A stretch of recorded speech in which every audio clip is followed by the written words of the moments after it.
اتفضل، سني ام شيعي؟ اتفضل، سني ام شيعي؟ شيعي. شيعي؟ اي. طب صوتي بيتردد ليه كده؟ ما تفتحش السماعه. فاتح مايكروفون. لا ما تفتحش مايك. شيعي؟ اي شيعي.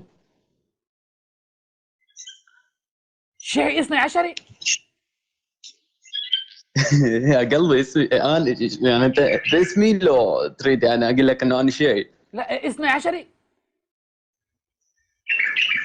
ما فهمت شنو قلت؟ انت شيعي اثني عشري؟ لا. اما 13؟ ايش دخل هذا بهذا؟ لا والله عندكم روايه في كتاب الكافي. تدخل الامومه باسماء لا هقول لك، عندكم روايه والله في كتاب الكافي ان جابر بن عبد الله قال دخلت على فاطمه وفي يدها لوح مكتوب فيه اسماء الائمه من ابنائها 12. فلو انت 12 مش هتقول بامامه الامام علي، لو قلت بامامه الامام علي يبقى انت شيعي 13. حياك الله يا حبيبي، اتفضل هات سؤالك تفضل. طيب انت قلت انه القران ما محرف، صح ولا لا؟ انت ترى ان القران محرف؟ ارى من كتب السنه. لا سيبك من السنه، انت تعتقد ان القران محرف صح؟ اي اعتقد. طيب القران الصحيح فين؟ عند الامام المهدي. وواخده مخبيه ليه؟ منتظر الوقت اللي ينفخ به الصور. يا خبر ابيض، يا نفخوا في نفوخك يا رجال، مستني ان الوقت هيخرج المصحف الصحيح في نفخ الصور في عرصات يوم القيامه. هنعمل ايه ده كله؟ قتال وكله مش هيبقى فيه قران ده، والنفخ في الصور خلاص اصلا، النفخه الاولى وبعدين النفخه الثانيه، الناس كلها هتموت. اما الناس كلها تموت يخرج الامام الثاني عشر عند الشيعة كلهم، ها هو المصحف الصحيح. بس برضه مش هتنتفعوا بيه، ليه يا امام؟ ما انتوا هتروحوا تموتوا بقى خلاص، وقبلها في حروب وكده. ايه الامام ده يا عم؟ ايه الامام اللي تعبنا ده؟ طيب ليش تحرف القرآن؟ علشان كان في إمامة الأئمة الاثني عشر.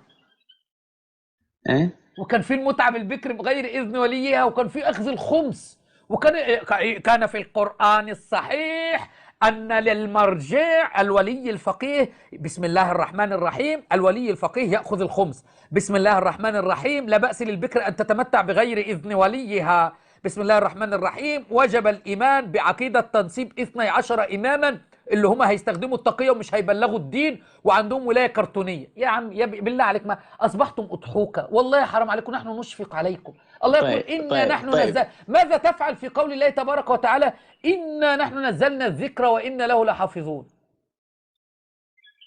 يعني تريد تتوقع أنه الله حفظ الذكر صح؟ إيه حفظ الذكر. طيب أعطيني رواية من كتبك. رواية ايه تثبت وربنا بيتعهد بحفظي؟ يعني انت مش غبي، اكيد مش غبي، لان القرآن وحي من الله، والسنة كلام النبي صلى الله عليه وآله وسلم وحي من قبل الله تبارك وتعالى. فالقرآن الله اخبر فيه انه القرآن محفوظ، ويجي النبي نكرر في نفس السنة ان القرآن محفوظ. القرآن محفوظ. قول للدلدول سارة الزنديق اللي انت واخد منه الشبهة واخد منه القول بتحريف القرآن، اللي طلع قال لكم علي هو اللي خالق السماوات والارض، وعلي هو والله دلدول سارة. بصوا دلدول سارة اخر حاجة قال لهم ايه بعد ما طعن في القرآن الكريم؟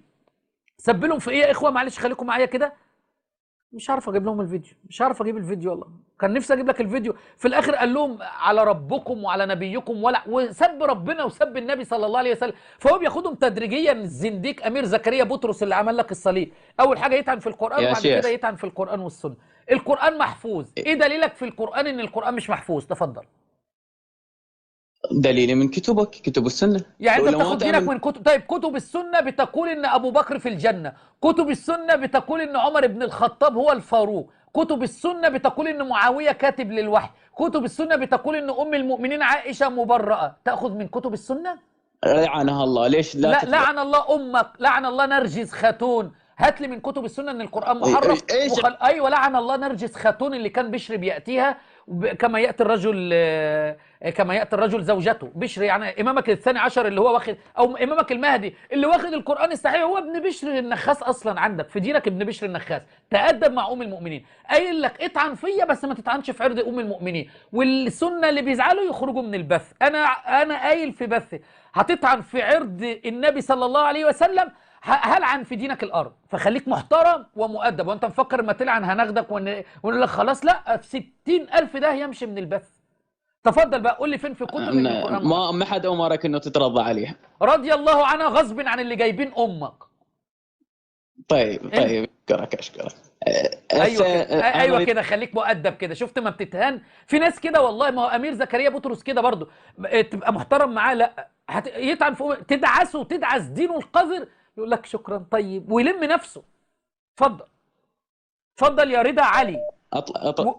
ولو ثبت يا رضا علي هخرج رقمك للبث الان. ماشي يا رضا علي، اسمك قدامي. لا ما عادي، اظهر رقمي عادي، اظهره ما عندي مشكله. وانت مالك يالا نيل؟ رقمي هادي ايه استرجل كده. لو انتوا كلكم ظابط التحقيقات لعب معاكم في عينكم الثالثه. اتفضل هات لي بقى الروايات. تروح تتصل على ايوه يجوني ترفع علي دعوه قضائيه، ايش تريد تسوي يعني؟ روح يلا بلا القرف دوت، اعوذ بالله.